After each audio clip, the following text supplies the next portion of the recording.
नजर से नजर मिल गई है, जब से नजर से नजर मिल गई है, जब से नजर से नजर मिल गई है, जब से नजर से नजर मिल गई है, उजड़े चमन की कली खिल गई है, उजड़े चमन की कली खिल गई प्यारे है, उजड़े चमन की कली खिल गई है, उजड़े चमन की कली खिल गई है। क्या नजरें वो क्या नजरें, क्या नजरें मिलाना हो गया मुरली वाले तेरा, क्या नजरें मिलाना बन गया हरी मुरली वाले तेरा रे मेरा दिल तो दीवाना हो गया मुरली वाले तेरा। हरी बोल जय हो हरी बोल।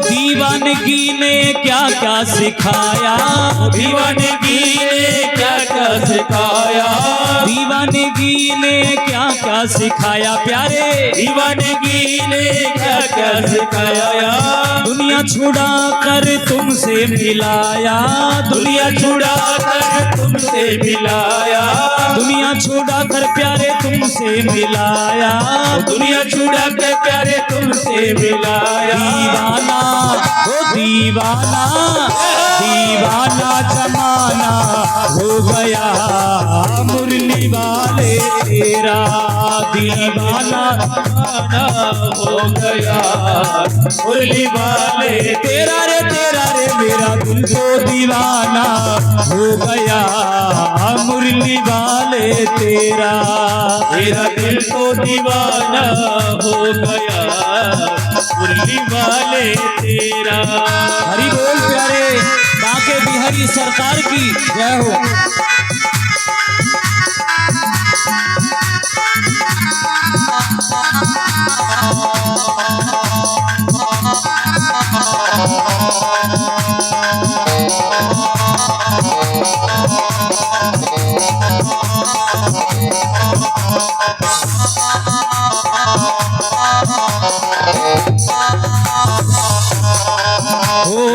तू मेरा प्यारा प्यारा मैं तेरा पागल, तू मेरा प्यारा प्यारा मैं तेरा पागल, तू मेरा प्यारा प्यारा मैं तेरा पागल, तू मेरा प्यारा प्यारा मैं तेरा पागल। तिरछी नजर से है दिल मेरा घायल, तिरछी नजर से है दिल मेरा घायल, तिरछी नजर से है दिल मेरा घायल, तिरछी नजर से है दिल मेरा घायल। मेरे दिल में मेरे दिल में ठिकाना बन गया मुरली वाले तेरा, मेरे दिल में ठिकाना जय जय मुरली वाले तेरा रे मेरा दिल तो दीवाना हो गया मुरली वाले तेरा, मेरा दिल तो दीवाना हो गया मुरली वाले तेरा। ओ मुरली वाले तेरा, ओ मुरली वाले तेरा, ओ कमरी वाले तेरा, ओ कमली वाले तेरा, मेरा दिल तो दीवाना हो गया मुरली वाले तेरा, मेरा दिल तो दीवाना हो गया मुरली वाले तेरा। अरे मेरा दिल तो दीवाना हो गया मुरली वाले तेरा, मेरा दिल तो दीवाना हो गया मुरली वाले मुरली वाले मुरली वाले मुरली वाले मुरली वाले तेरा। बोलिए श्याम प्यारे की, हारे के सहारे की जय हो। जय हो खाटू श्याम की, जय हो। अजमल घर अवतार की, जय हो। वृंदावन बिहारी लाल की, जय हो। भक्तों और भगवान की जय हो। जय जय श्री राधे श्याम।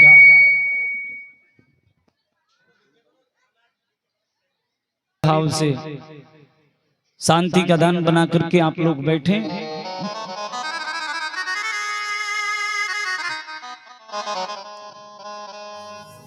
अन्योन्य ममता विष्णु ममता प्रेम संगता, भाव स एव सांद्रात्मा बुधे प्रेमानिगिधते। करारविंदेन पदारविंदम मुखारविंदे विनिवेशयन्तम्, वटस्य पत्रस्य पुटे शयानं बालं मुकुंदम मनसा स्मरामि। बहुत आनंद की बात है। आज भगवान की कथा अपने छठे दिवस में अपनी ओर अग्रसर है और भगवान की आप लीलाओं का बड़े भाव से श्रवण पान कर रहे हैं। आज भगवान वृंदावन में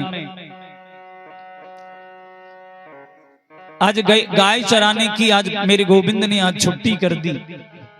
आज गाय चराने की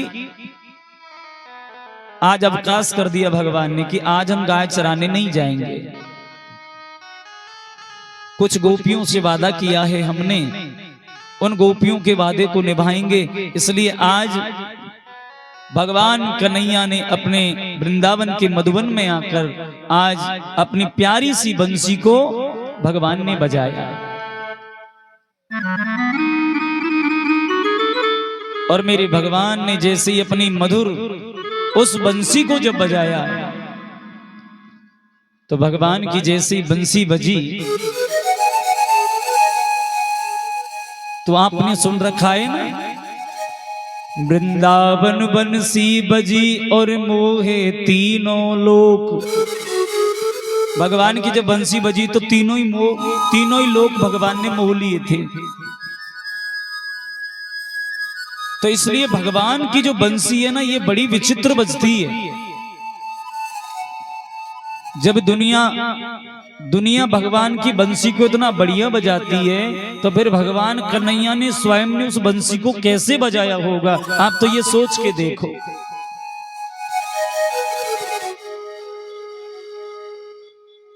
इसलिए परमात्मा की जो हर चीज है वो बड़ी सुंदर है, बड़ी मधुर है।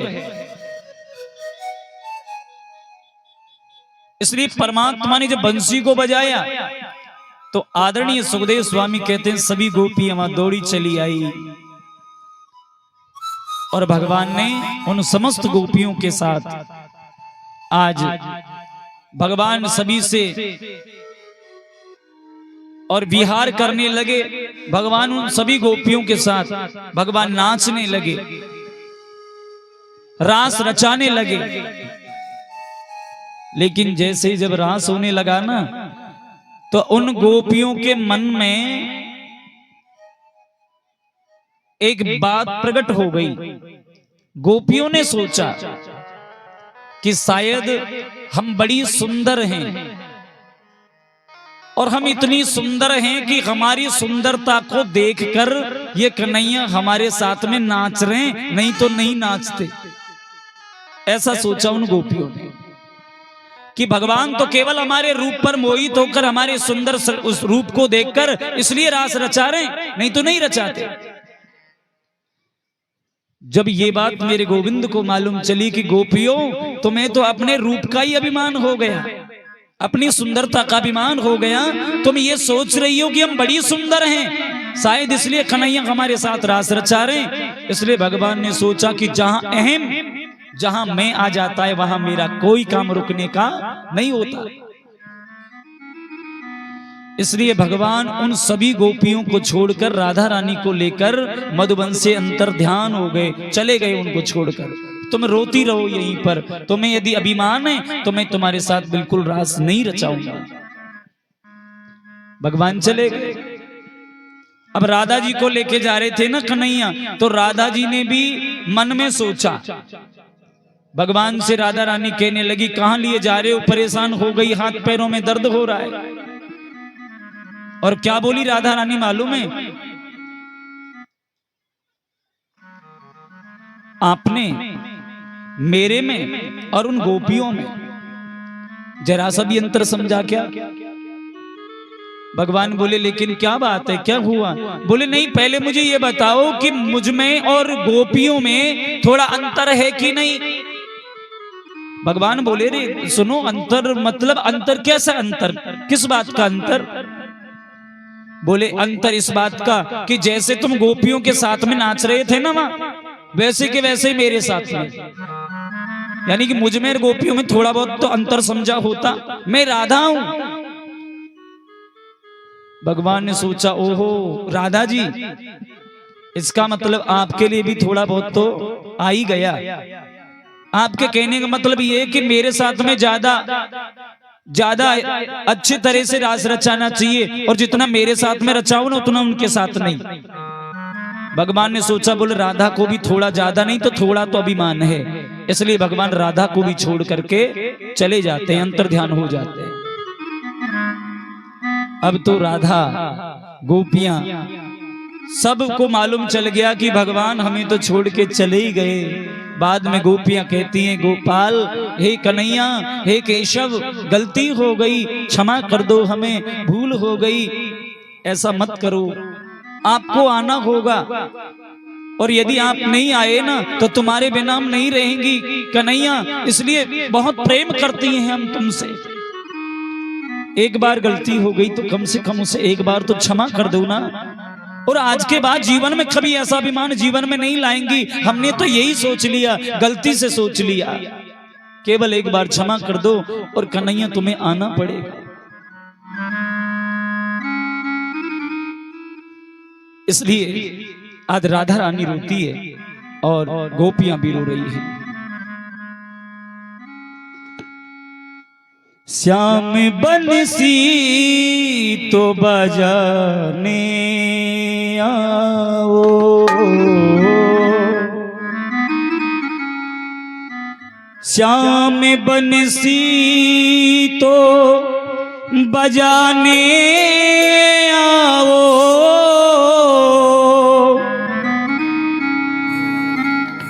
श्याम बंसी तो बजाने आओ, और रूठी राधा को मनाने आओ, रूठी राधा को मनाने आओ। श्याम मुरली को बजाने आओ, रूठी राधा को मनाने आओ, श्याम मुरली को बजाने आओ, श्याम मुरली को बजाने आओ।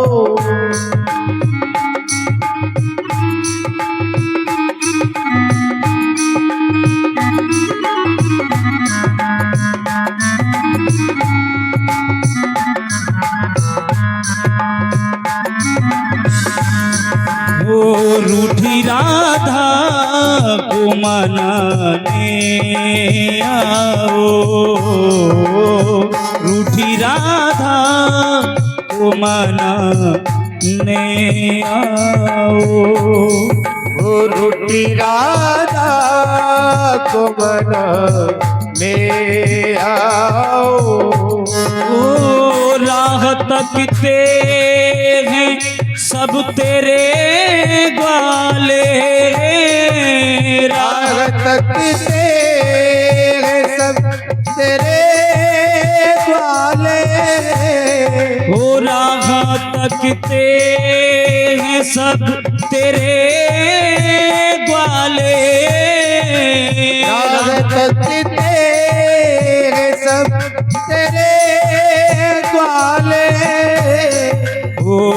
से गऊओं को चराने आओ, फिर से गऊओं को चराने आओ।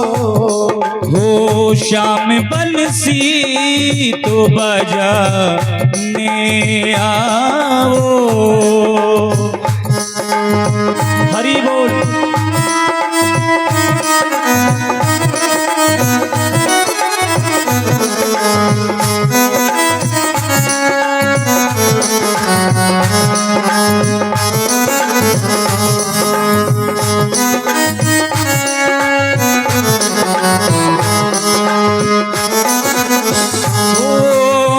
चांदनी रात रात पूनम की, चांदनी रात रात पूनम की। हो चांदनी रात रात पूनम की हो। चांदनी रात रात पूनम की।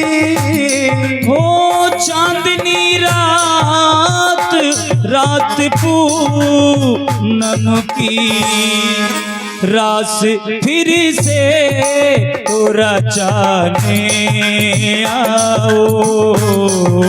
श्याम मुरली को बजाने आओ।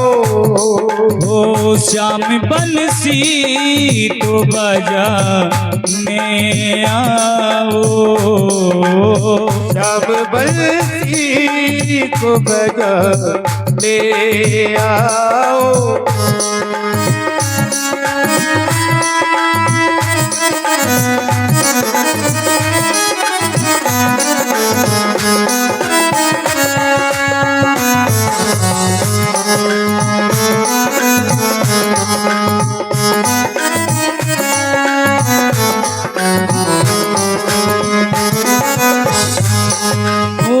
इंद्र फिर कोप कर रहा ब्रज पर लो। इंद्र फिर कोप कर रहा ब्रज पर। वो इंद्र फिर कोप कर रहा ब्रज पर। इंद्र फिर कोप कर रहा ब्रज पर। वो इंद्र फिर कोप करी रहा ब्रज पर। नख पे गिरिवर, नख पे गिरिवर को उठाने आओ। नख पे गिरिवर को उठाने आओ। श्याम बंसी तो बजाने आओ। श्याम बंसी को बजाने आओ। ओ श्याम बंसी तो बजाने आओ। श्याम बंसी को बजाने आओ। ओ श्याम बंसी तो बजाने आओ। रूठी राधा, रूठी राधा को मनाने आओ। रूठी राधा को मनाने आओ। रूठी राधा को मनाने आओ। रूठी राधा को मनाने आओ। बोली राधे रानी सरकार की। आज भगवान माँ राधा रानी गोपी मंडल मंडिता योगेश्वरेण कृष्णेन तासाम मध्ये द्वयर्दयो। भगवान सुखदेव जी कहते हैं राजन, जब भगवान महारास रचाने लगे तो दो दो गोपियों के बीच में भगवान एक एक नजर आए। और ऐसा महारास रचाया भगवान ने कि जैसे जब महारास होने लगा ना, तो भगवान उस महाराज को जब करने लगे तो महाराज को देखने माता पार्वती भी आई। और जैसे महारानी जब पार्वती आने लगी ना, तो भोले बाबा बोले, देवी कहां जा रही हो आप? तो माता पार्वती ने भोले बाबा से कहा, बोले स्वामी, आज वृंदावन में भगवान कृष्ण समस्त गोपी और राधा के साथ में वो महारास रचा रहे हैं, इसलिए मैं उस महाराज को देखने जा रही हूं। भगवान भोले बाबा कहने लगे, तो बोले अकेली जाओगी क्या? अरे हमें भी तो तुम्हारे साथ में ले चलो। तो माता पार्वती बोली, बोले स्वामी, वहां केवल गोपी जाती हैं और कोई पुरुष नहीं जाता है। भोले बाबा ने कहा, तो ऐसा करो कि गोपी, तुम हमें गोपी बना दो, लेकिन ले चलो। माता पार्वती बहुत मना करती है, लेकिन भगवान भोले बाबा नहीं मानते, और भोले बाबा भी दर्शन करने के लिए आ रहे हैं। तो ज्यादा नहीं, केवल एक लाइन, भोले बाबा का स्वागत तो करेंगे ना, इसलिए भोले बाबा आ रहे हैं।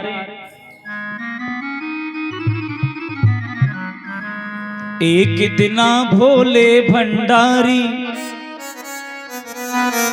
अरे एक दिना भोले भंडारी, और बन करके ब्रजनारी गोकुल में आ गए हैं, वृंदावन में आ गए हैं। ओ एक दिना भोले भंडारी, बन के ब्रज की नारी वृंदावन आ गए, वृंदावन आ गए।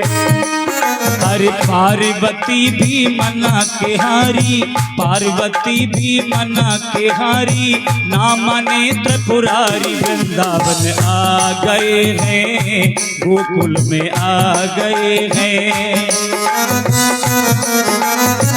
हरि बोल,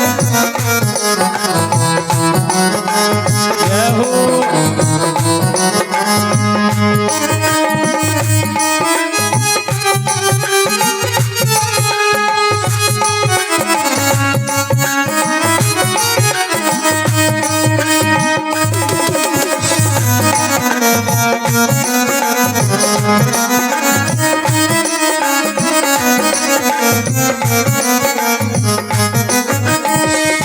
पार्वती से बोले हो,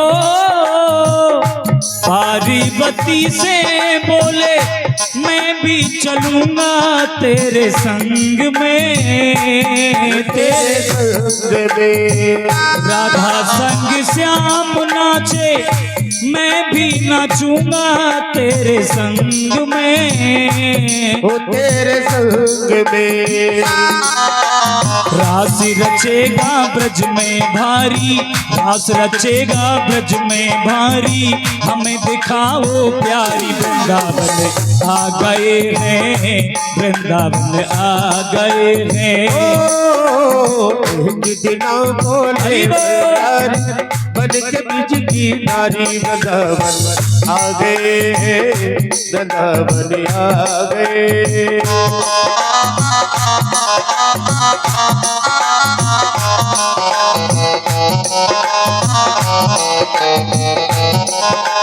भोलेनाथ की जय हो।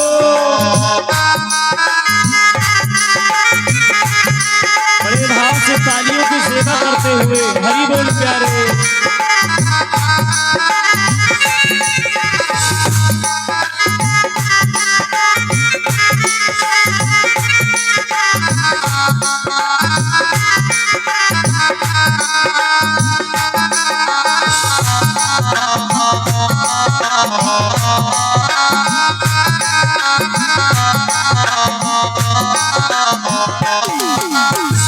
ए मेरे भोले स्वामी, ए मेरे भोले स्वामी, कैसे ले जाऊं तुम्हें रास में, ओ रास में। मोहन के सिवा वहाँ कोई पुरुष ना हो रास में, महाराज में हंसी करेंगी ब्रज की नारी, हंसी करेंगी ब्रज की नारी, मानो बात हमारी गोकुल में आ गए हैं, वृंदावन में आ गए हैं। एक दिना बोले बरदारी बन के ब्रज की नारी, वृंदावन आ गए, वृंदावन आ गए। जय हो गोपीश्वर महादेव की।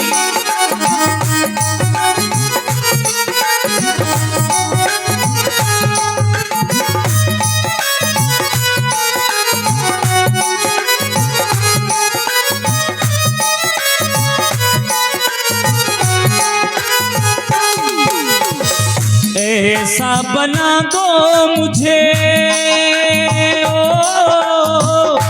ऐसा बना दो मुझे, कोई न जाने इस राज को, इस राज को।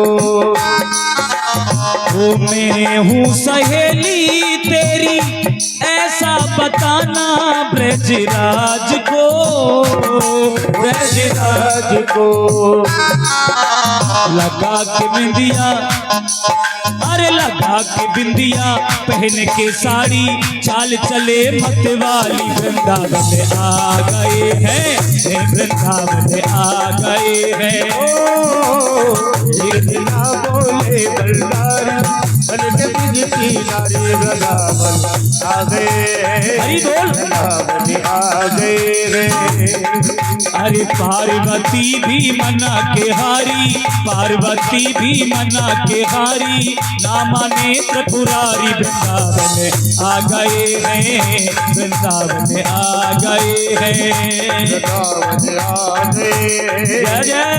वृंदावन आ गए। अरे एक दिना भोले भंडारी, एक दिना भोले भंडारी, बन के ब्रज की नारी, वृंदावन आ गए हैं, वृंदावन आ गए हैं, वृंदावन आ गए, वृंदावन आ गए, वृंदावन आ गए हैं, वृंदावन आ गए हैं। बोलिए गोपीश्वर महादेव की जय हो।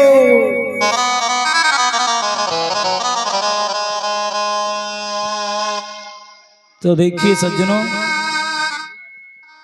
हाँ जाओ कर दो, तुम तैयार हो, ज्यादा लेट और मत हो ना। तो देखिए सज्जनों, सभी भगवत चरण रागी माता बहन भाई, बहुत आनंद के साथ में आप आनंद ले रहे हो और आनंद लुट भी रहा है, आनंद लुट रहा है मोहन तेरी गली में। इसलिए परमात्मा की कथाओं में तो आनंद क्यों, उसका नाम ही आनंद है। इसलिए आनंद की जब कथा चलती है, आनंद की जब चर्चा होती है, तो उसमें सिवाय आनंद के और कुछ नहीं बरसता, केवल आनंद ही आनंद बरसता है। इसलिए हमारे सभी भक्त बहुत आनंद ले रहे हैं, बहुत खुशी की बात है। और भगवान करे ऐसे आनंद आप लेते रहो। आनंद तो लेना भी चाहिए, क्योंकि आनंद के बिना जीवन ही अधूरा है, क्योंकि साक्षात ठाकुर जी तो आनंद है। इसलिए आदरणीय श्री सुखदेव स्वामी कहते हैं, बोले राजा परीक्षित, भगवान इधर अपनी लीलाओं को कर रहे हैं ब्रज में, लेकिन इधर जो मथुरा में कंस है, उसके मन में तो एक यही डर चल रहा है कि मेरा शत्रु मारा कैसे जाए, मेरा दुश्मन, मेरा शत्रु वो मारा कैसे जाए। तो आज देवर्षि नारद अपनी वीणा बजा, अब देखो मैंने आपको एक दिन पहले बात बताई थी कि नारद जी भगवान को जो काम जल्दी करना होता है वो वहां नारद जी को भेजते हैं। अब देखो आपने जितनी भी कथा सुनी है, नारद जी की जहां बात आवे वहां भगवान जरूर आते हैं। तो इसलिए नारद जी अपनी वीणा को उठाया और नारायण नारायण नारायण करते हुए एक बार नारद कर वीणा और गावत हरि गुण परम प्रवीणा। राम सिया राम जय जय राम। राम सिया राम जय जय राम। राम सिया राम जय जय राम। इसलिए नारद जी बोले नारायण नारायण नारायण। एक बार नारद कर वीणा और गावत हरि गुण परम प्रवीणा। और नारद जी तो नारायण नारायण करते हुए सीधे पहुंचे मथुरा में कंस के पास। बहुत ध्यान से सुनना आप लोग। अब कंस के पास जब मथुरा नारद जी पहुंचे तो नारद जी को कंस ने देखते ही प्रणाम किया। आओ देवर्षि नारद प्रणाम। कैसे आए?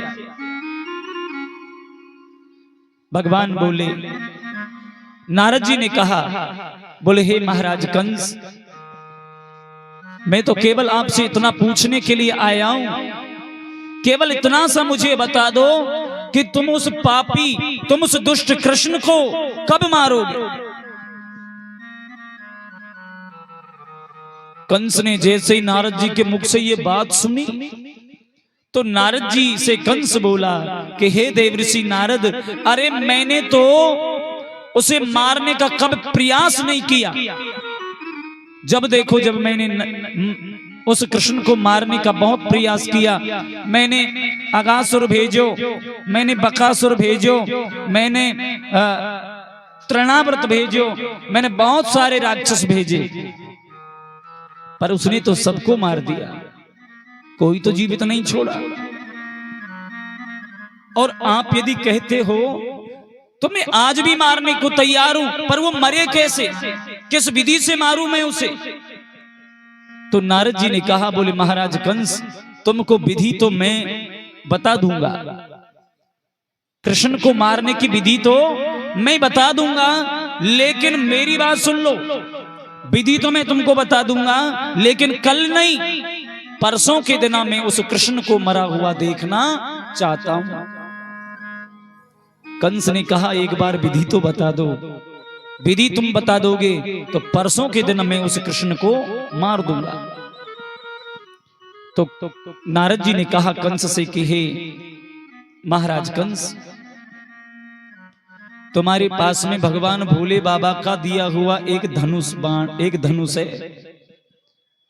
इसलिए आप ऐसा करो कि तुम्हारे उस धनुष का इस मथुरा में एक मेला लगाओ,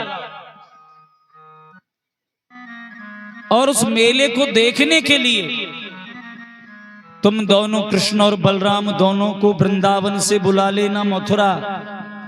और जैसे ही जब तुम्हारे दोनों भांजे कृष्ण और बलराम जब उस धनुष मेले को देखने आए ना, तो तुम धोखे से दोनों को मार देना, उनका खेल खत्म हो जाएगा।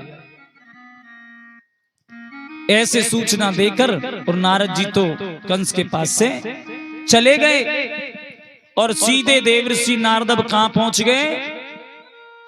वृंदावन, भगवान कन्हैया के पास। नारायण नारायण नारायण। जैसे ही मेरे कन्हैया ने देखा नारद जी को, आओ देवर्षि नारद पधारिए, क्या बात है, क्या सूचना लेके आए हो,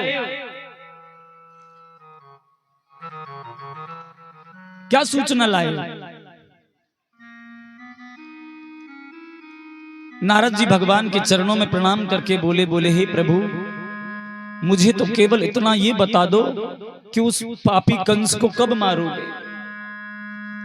उस दुष्ट कंस को कब मारोगे? भगवान बोले, बोले नारद, जब पापी का पाप का घड़ा जब भर जाता है तो एक दिन वो पाप का घड़ा अपने आप फूट जाता है, और जिस दिन वो कंस का पाप का घड़ा जब पूरा भर जाएगा, एक दिन अपने आप वो फूट जाएगा, कंस की मृत्यु हो जाएगी, मर जाएगा वो। नारद जी बोले बोले नहीं भगवान, मैं कुछ भी नहीं सुनना चाहता, मैं तो केवल इतना कहने आया हूं कि कल नहीं परसों के दिन मैं उस दुष्ट कंस को मरा हुआ देखना चाहता हूं।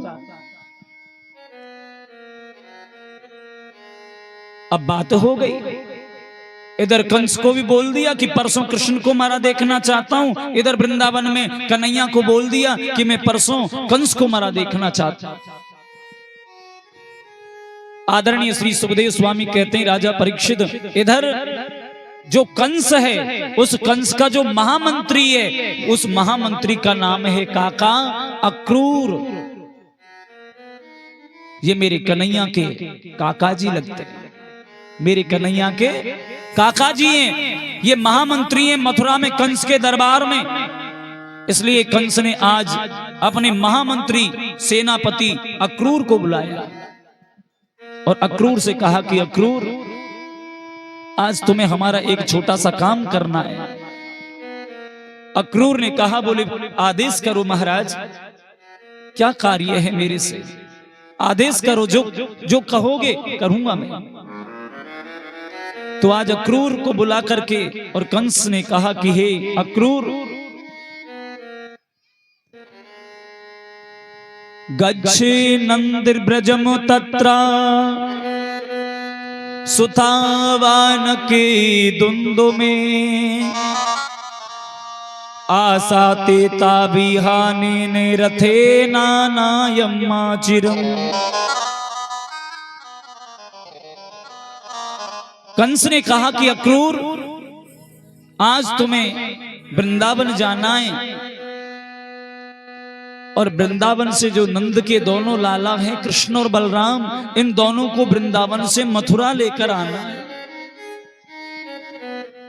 और जैसे ही अब मेरे अक्रूर जी ने सुना तो अक्रूर जी का मन दुखी हो गया,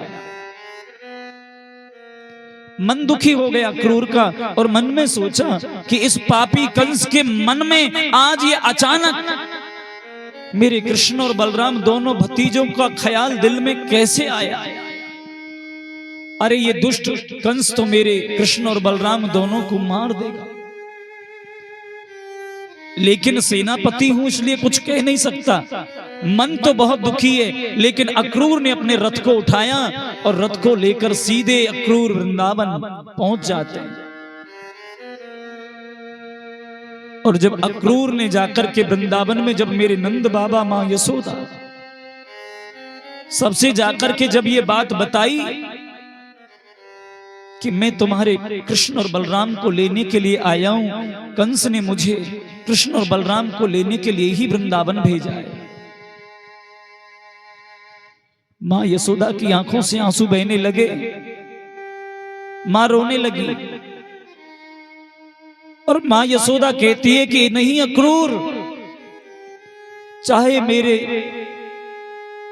टुकड़े टुकड़े हो जाएं, लेकिन मैं मेरे कन्हैया को मेरे से अलग कभी भी नहीं कर सकती।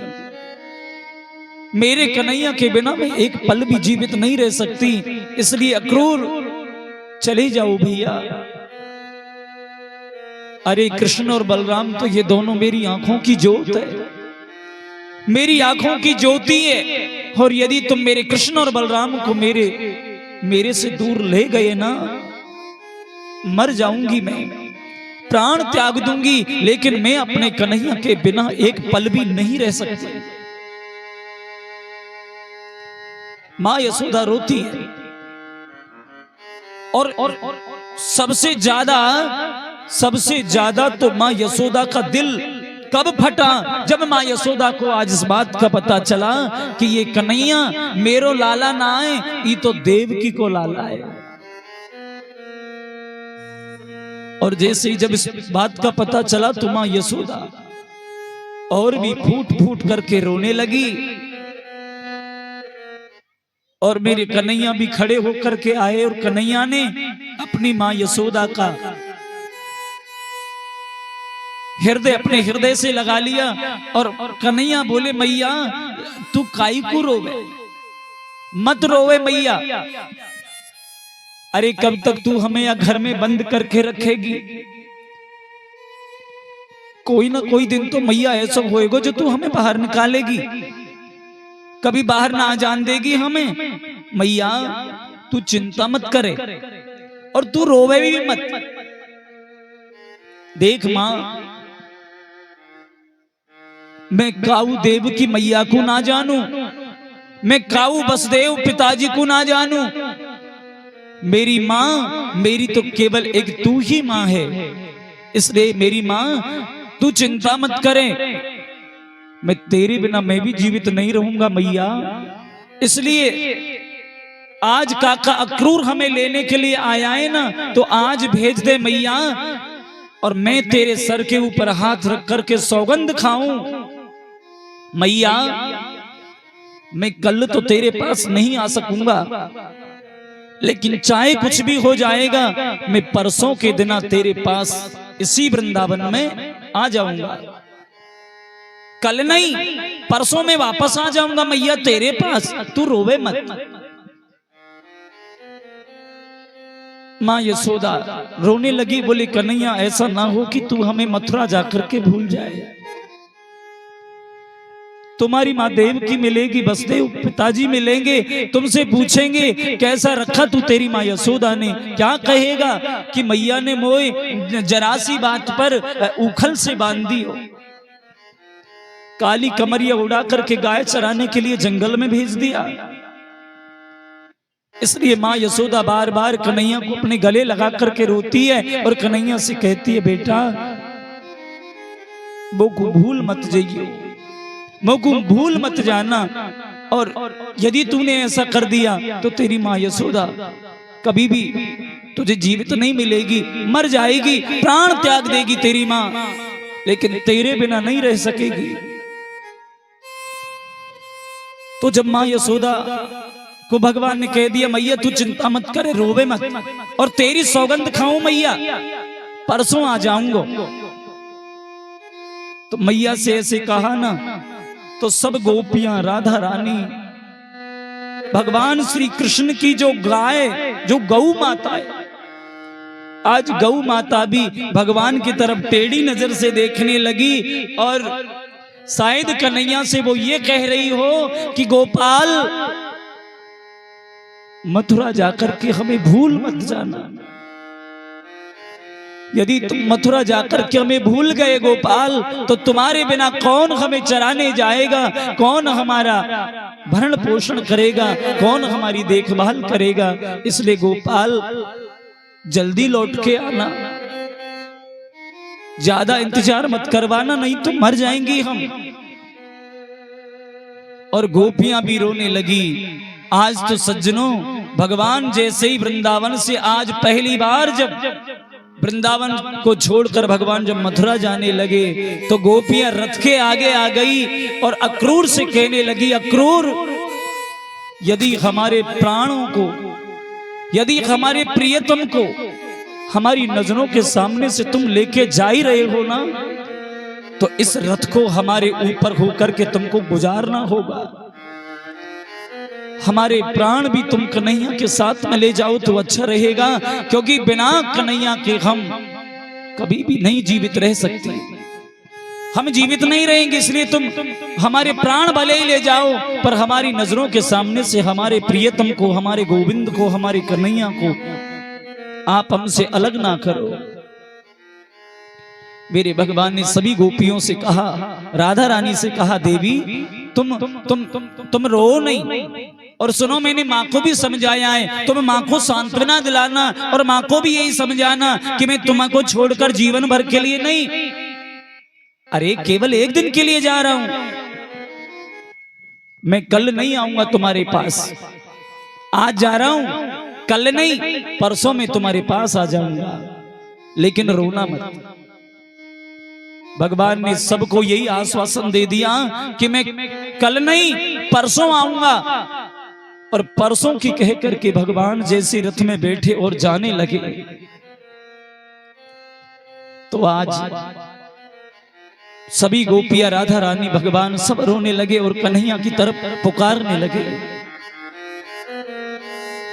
छोड़ी चला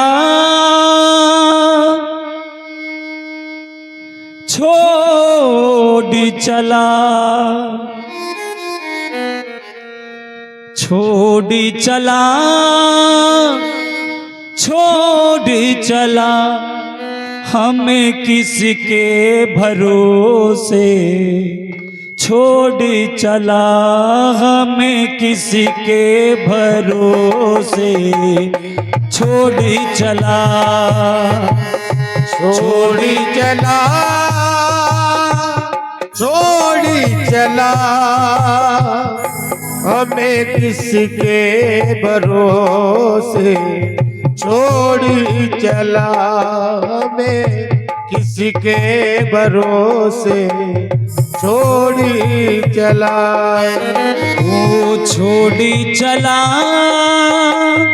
छोड़ चला, हम किसी के भरोसे छोड़ चला, हमें किसके भरोसे छोड़ चला।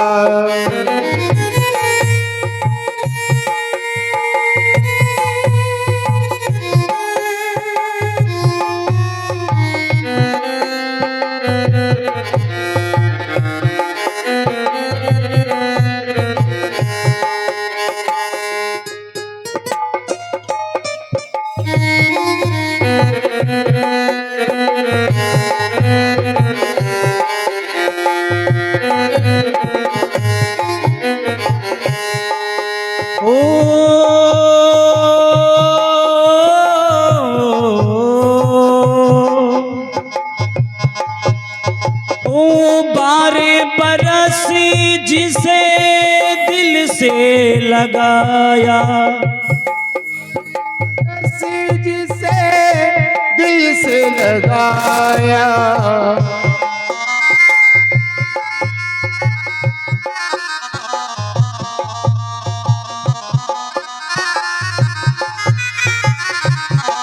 मथुरा को जाने लगे। भगवान मथुरा जाने लगे।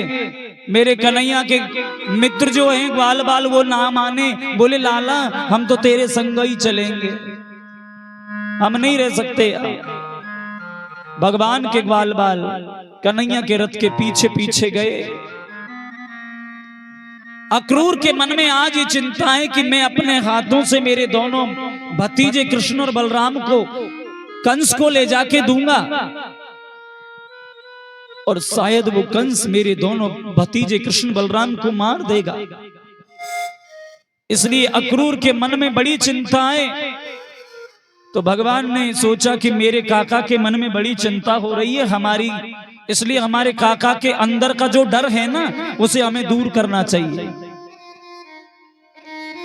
यमुना बह रही है और भगवान अपने काका क्रूर से बोले, काका जी तुमने अभी स्नान ना बनायो, ऐसा करो रथ को यमुना के किनारे रोक दो, पहले तुम यहाँ में अंदर जाकर के एक बार स्नान बना लो, नहा लो आप जाकर के। अक्रूर ने अपने वस्त्र उतारे, रथ के ऊपर रख दिए। जैसे यमुना में गए, डुबकी लगाई तो भगवान कन्हैया और बलराम को अक्रूर जी ने उस यमुना के अंदर भी देखा। एकदम से बाहर निकले और एकदम से देखा कि मैं सपना तो नहीं देख रहा हूं, कहीं मुझे नींद आ रही हो, इसलिए बाहर निकल के देखा रथ में बैठे और दोबारा जैसे डुबकी लगाई ना और जैसे ही देखा तो भगवान यमुना के अंदर भी नजर आ रहे।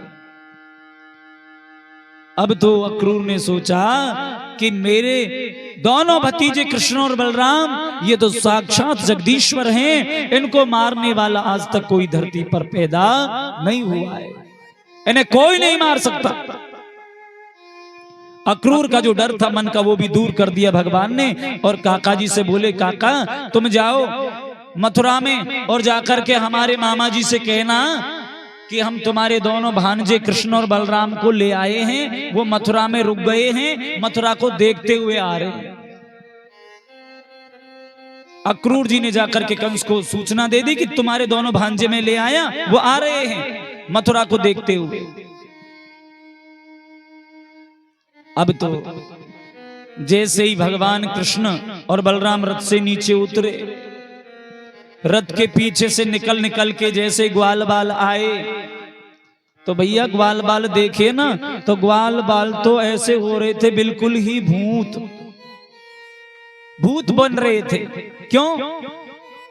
क्योंकि रथ के पीछे पीछे आए थे ना कन्हैया के, इसलिए कुछ तो घोड़ों के पैरों से जो धूल मिट्टी उड़ी, कुछ रथ के पहियाओं से जो मिट्टी उड़ी, वो सारी की सारी मिट्टी धूल कन्हैया के सखाओं के ऊपर, ग्वाल बालों के ऊपर। सखा बोले लाला हम भी नहाबो चावे, हम भी स्नान बनानो चावे। भगवान बोले बना लो, और क्या कन्हैया तुम तो रथ में बैठ के आए हो ना, इसलिए अब देखो ना हमारी हालत बड़ी गंदी हो रही है। भगवान बोले कोई बात नहीं, आप स्नान बना लो। तो भगवान ने देखो, भगवान के कहने पर ग्वाल बालों ने स्नान बना लिए, लेकिन स्नान बनाने के बाद में बोले स्नान तो कर लियो, लेकिन कपड़े तो गंदे है रे लाला, बड़े गंदे कपड़े हो रहे हैं। हमारे कपड़े भी यदि बदल जाते तो अच्छा रहता। इसलिए परमात्मा ने कहा, बोले आपके कपड़े भी बदलवाएंगे, रुकिए। इतने में सामने उस मथुरा में कंस का जो धोबी था, रजक नाम का धोबी, कंस के कपड़े धो धा करके बढ़िया प्रेस करके और ले जा रहा था। कन्हैया के सखा बोले अरे भैया या में से 2-4 जोड़ी कपड़े हमें दे दो ना, हम ग्वाल बाल पहन लेवे, तेरो भलो हो जाएगो भैया। लेकिन मैंने उस दिन कहा आपसे कि जैसा खाए अन्न और वैसा होवे मन, और जैसा पिए पानी और वैसी बोले वाणी। भाई कंस का धोबी है, एक राक्षस का, इसलिए भगवान को मारने के लिए दौड़ा। तुम्हारे जैसे गंवारियों के लिए ये मालूम नहीं है, महाराज मथुरा नरेश कंस के वस्त्र हैं ये, और इन कंस के वस्त्रों को मैं तुम्हारे जैसे जंगल में गाय चराने वाले गंवारियों के लिए कैसे दे दूं? भगवान के ग्वाल बालों को मारने दौड़ाना, तो एक नन्नों से सखा खड़े हो कन्हैया की बगल में, बोलो लाला या की इतनी काय को सुन रहे हो?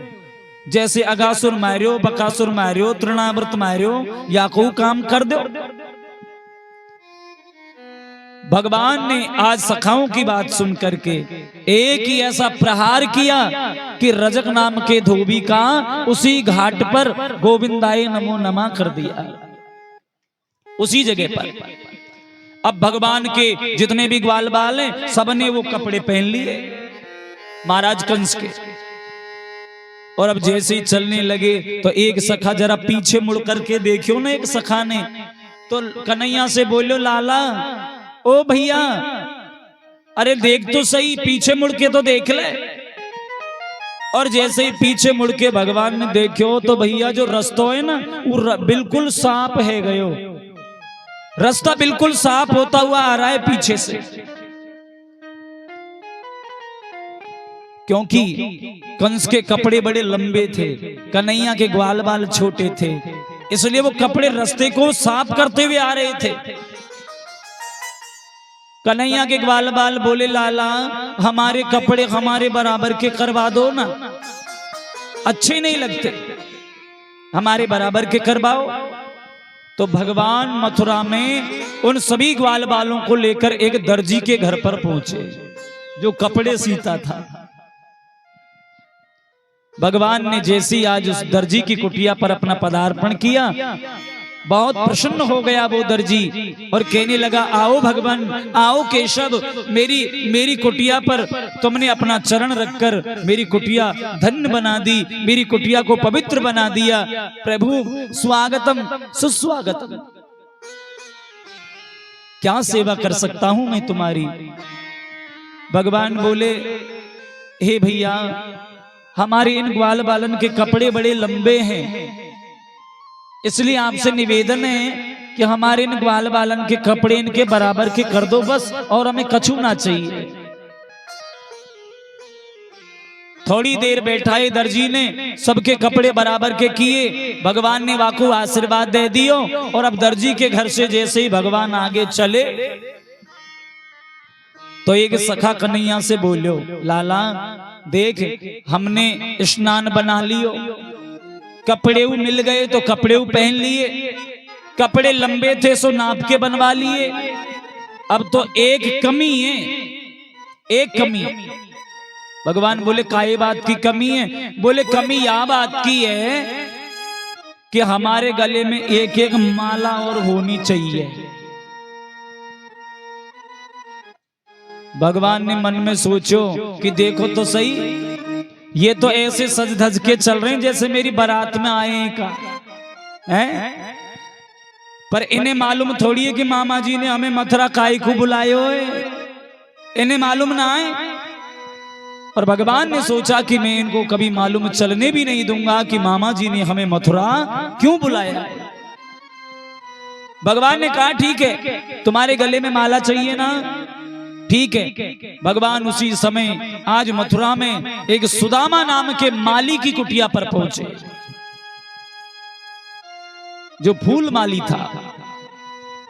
उस माली ने जब भगवान को अपनी कुटिया पर आते देखा तो माली ने भी प्रणाम किया और हे प्रभु चरणों में गिर पड़ा, मैं क्या सेवा करूं, आपने मेरी इस कुटिया को पावन बना दिया, पवित्र कर दिया, भगवान क्या सेवा करूं। भगवान ने कहा, बोले दो दो चार चार माला बनाओ और हमारे ग्वाल वालों के गले में डाल दो बस, और कुछ नहीं चाहिए। माली ने वही किया, माली ने माला बनाई, ताजा फूल तोड़ के लाए, माला बनाई, माला पहनाई। भगवान ने वह माली को भी आशीर्वाद दे दियो और फिर भगवान और मथुरा में आगे गए और माला पहन ली, कपड़े बराबर के करवा लिए, स्नान भी बना लियो। अब भैया कन्हैया के सखा बोले लाला अब तो वैसे कोई कमी नहीं है, और वैसे कमी है ना तो अब एक कमी और है। भगवान बोले अब भी कमी है? बोले हाँ। बोले अब कौन सी कमी है? बोले लाला माला पहन लई, कपड़े पहन ले, नहाऊ लिए, अब तो एक कमी रह गई, थोड़ो थोड़ो माथे पे तिलक और होना चाहिए।